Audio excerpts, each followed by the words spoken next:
आनंद मठ और ऋषियों की अनमोल धरोहर को संजोएं।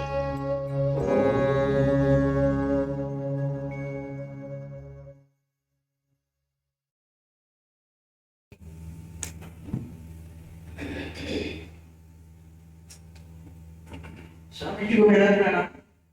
ये एक छोटा सा क्वेश्चन है। शरीर के तो आपने बताया था, शरीर के मुख्य अवयव का क्या काम है, क्या प्रयोजन है, थोड़ा सा समझाइए। दूसरा सावयव क्या है, ये दोनों चीजें समझ में।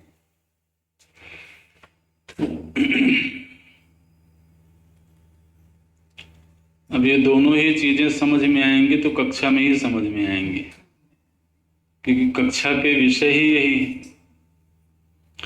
हालांकि जो शब्द है सावयव, इसका काफी विस्तार किया गया है कक्षा में, तो आपको पुनः याद करना चाहिए।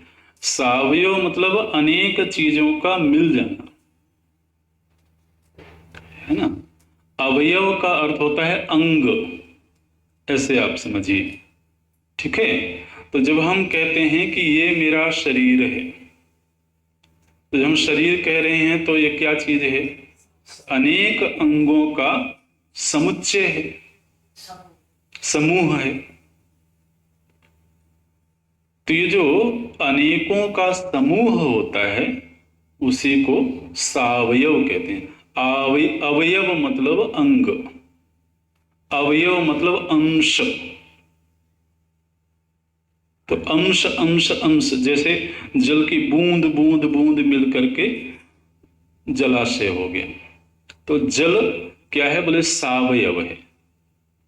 कैसे कहा सावयव है? कि उसके हम टुकड़े टुकड़े टुकड़े कर सकते हैं। टुकड़े किसके किए जा सकते हैं? जिसमें अनेक अणु परमाणु मिले हुए हों। तो इस तरह से ये सावयव समझना चाहिए।